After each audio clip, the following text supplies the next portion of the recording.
The first visual aspect that is most obvious when we first see the town of Silent Hill is the fog.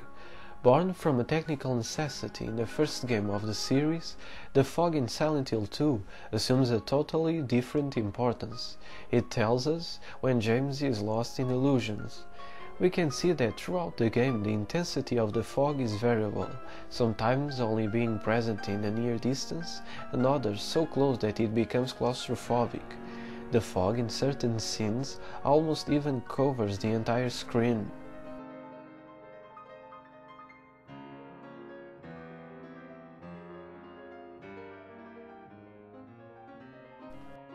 Because of its volume and the way it interacts with objects in movement, the fog seems to be mixed with smoke. This could be an allusion to the fire that took place in the Lakeview Hotel. The other big element of the environment in Silent Hill 2 is the darkness. Darkness being black and fog being white creates an automatic contrast between the two that makes one ponder over the significance of these two natural elements. The fog and the darkness do share one thing in common, that is, both limit James's field of view. But it's in the second act of Silent Hill 2 that the environment really starts deforming itself. After entering in the old society of Silent Hill, James begins a descending journey that will make him explore his biggest traumas, desires, and occult memories. But one could say that this journey starts much before the old society. It starts in the Brookhaven Hospital. In order to leave the Brookhaven Hospital, James needs to find 2 rings, and he must put them in the Lady of the Door, one in each indicator. Please notice how the color of her robe is red.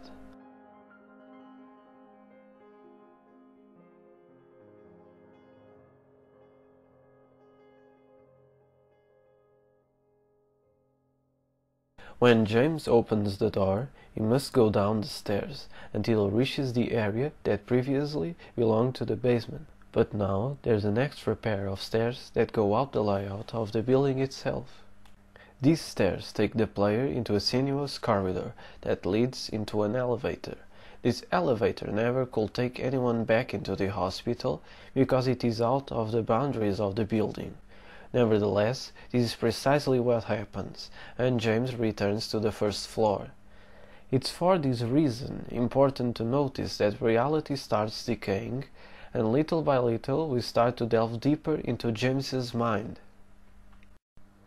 In the old society, one of the walls has a massive hole and bricks are scattered around the floor. On the other side of the hole, there's a ramp that descends into the depths of the earth.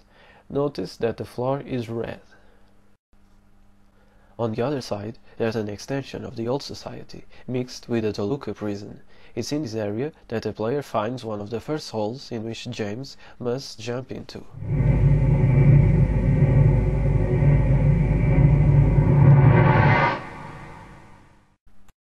Then another one that is present in an inverted corridor. After jumping, the camera rotates so that it seems that James is being dragged rather than falling.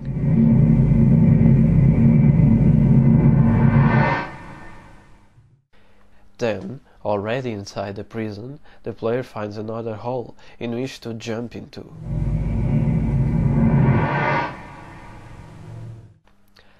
After that, in the morgue, the player finds a series of cylindrical holes in the walls into which bodies were stacked.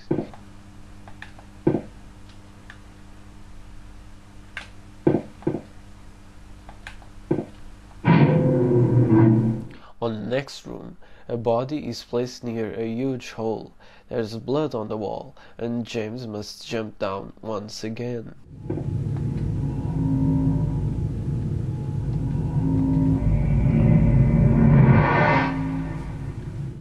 In the last hole into which James must jump, he even comments on the fact that there's another hole and asks himself if he really needs to do it. At this time, the player already doesn't know where he himself is in a special relation to Silent Hill. And to finalize, An enormous elevator takes James deeper down.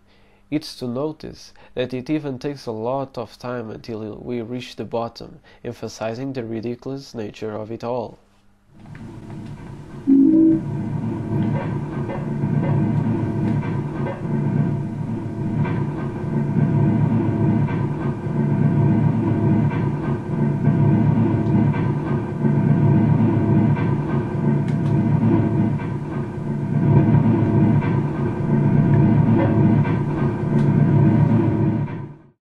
As said previously, the members of Team Silent committed themselves to the creation of this project, and besides that, they were obsessed with details.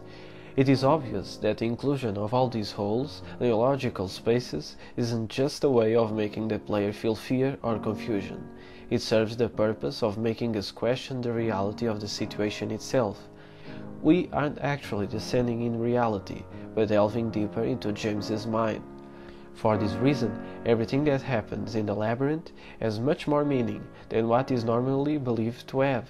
This will be discussed in the next chapters. Before arriving at the Lakeview Hotel, the player must first travel by boat from the prison to the hotel. This sequence is reminiscent to that of the beginning of Silent Hill 2, due to the amount of time it takes from one point of the map to the other. When we arrive at the Lakeview Hotel, it is in pristine conditions, like it was 3 years ago, when James and Mary were staying there. James comments on this fact with admiration.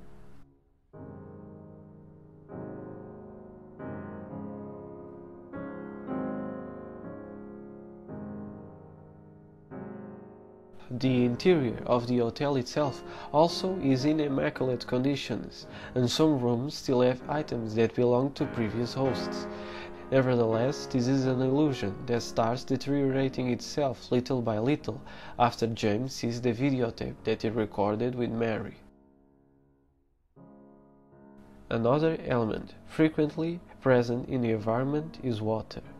We can find water in all sorts of strange places, like for example, the ground of the second floor of a block of apartments, the weird zone below the old society, the tunnels in the labyrinth, the hotel, and drips of water fall from the ceiling in the Toluca prison. In the Brookhaven Hospital, when James is transported to the other world, we see that the floor, ceiling and walls are covered with green moss, something that can only happen in places that are highly humid and wet. It is for certain that a hospital will be constructed in such a way that this sort of things will never happen, if this was a normal scenario, of course. In the end of the first fight against the Red Pyramid Thing, this one goes down the stairs, which are filled with water, making it slowly fade away. One of the first things that we see in Silent Hill is actually the Toluca Lake, when James is reflecting upon the mysterious letter he received from Mary. I got a letter. The name on the envelope said Mary. In one of the possible endings, it is given to our understanding that James commits suicide, driving his car into the Toluca Lake. Without you, Mary, I've got nothing.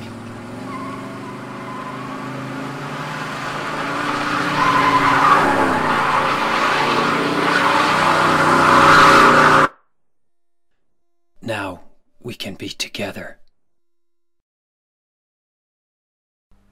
The Toluca Lake is directly referenced during the game, and technically all the events of Silent Hill 2 happen around it. In an article in the Old Society of Silent Hill, we learn that various nautical disasters took place in it.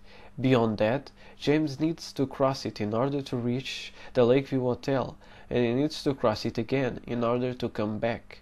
In the rebirth ending, James decides to try and resuscitate Mary, and he takes her body to a church that is placed in an island on the lake. A promotional image of Silent Hill 2 even presents this same scenario, revealing its importance. Could the mystery of the manifested subconscious be connected with the Toluca Island? I believe it is, but not in a common way. Yes, we know that they are related to the cult practices that took place in Silent Hill many ages before this game, but in the game itself these practices are never mentioned. As said before, explanations given outside of Silent Hill 2 are not taken into account. With that in mind, the only explanation that we find is in the Book of the Crimson Ceremony. In it, we find a text quoting a so-called Crimson One, which is an ancient god. In the first block of the poem, we find a very interesting revelation.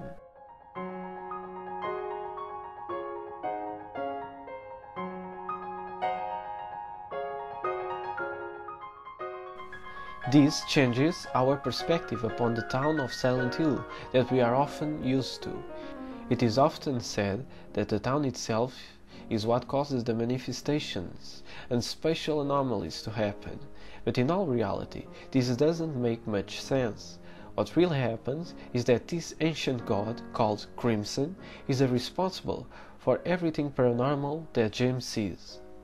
Notice again that crimson is a color which is almost like the color red, and the Book of the Ceremony is actually red. This is not by chance, but a clue to solve the mystery. The color red is often associated with love and passion, but in Silent Hill 2, the color red is of another entire different importance, as we are going to find out in the next chapter.